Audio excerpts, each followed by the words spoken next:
there's all kinds of things that are in our culture that aren't necessarily true. And I think one that I would like to call out is this myth that everyone is a leader.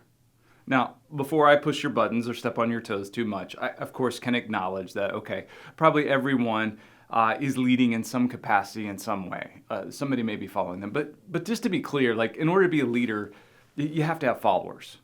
And if there's nobody following you, then you're not a leader.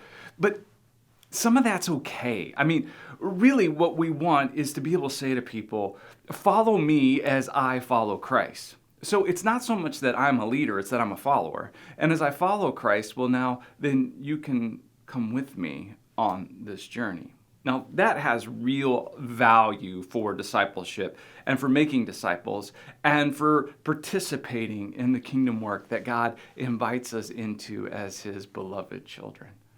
But there is a billion-dollar leadership industry that keeps writing book after book after book after book, having conference after conference and talk after talk and blog after blog and seminar after seminar and self-help and this and that, all about you're a leader, be the greatest leader you could ever be. And some of you are hearing this and you know deep down inside you're not really a leader and you don't know what to do with that. Because maybe nobody ever just said, hey, that's okay. That's how you're wired. That's how God created you. You're someone who supports and encourages. I mean, think about this. An encourager isn't necessarily a leader. You may be somebody who from behind is saying, go, go, we're following. Yes, be that. Instead of trying to run to the front and say, come, when that's not even in you. We do this to our kids too. I know I've grown up in a cultural environment where parents are always saying to their kids, be a leader. Hey, be a leader. Now, what we maybe ought to be saying to that child is, hey, follow the right people. Follow the right, because that's probably what's going on is the child maybe have been following the wrong crowd, maybe got into doing something that was inappropriate for this child.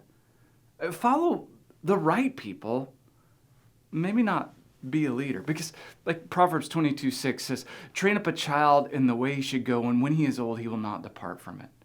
All right, so a lot of times that particular scripture gets applied in a way of saying, train up a child to follow God and to be a part of what he's doing. And those things are true. To obey the law, to obey his commands, and to walk with him. Yes.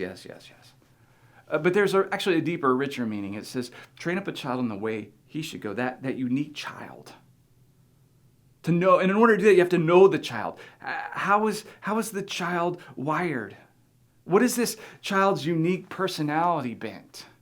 And there's all kinds of variations in that, but then you want to feed into that and breathe into that and press into that and help the child become that. And there's like a whole lot of people who we've put this heavy burden on them of saying, be this, when there's something else that they would thrive in. You might thrive in, or somebody you know might really thrive in, or someone in your family might really thrive in if we just stop trying to make everybody be something they weren't. And besides that, if everyone was a leader, then there would be no followers, which means nobody would be a leader. It's just logic. So let's follow Jesus and work really hard at following. And then if we turn around and there's people following us, all right, we're leaders, then lead well. Just follow the right one, Jesus.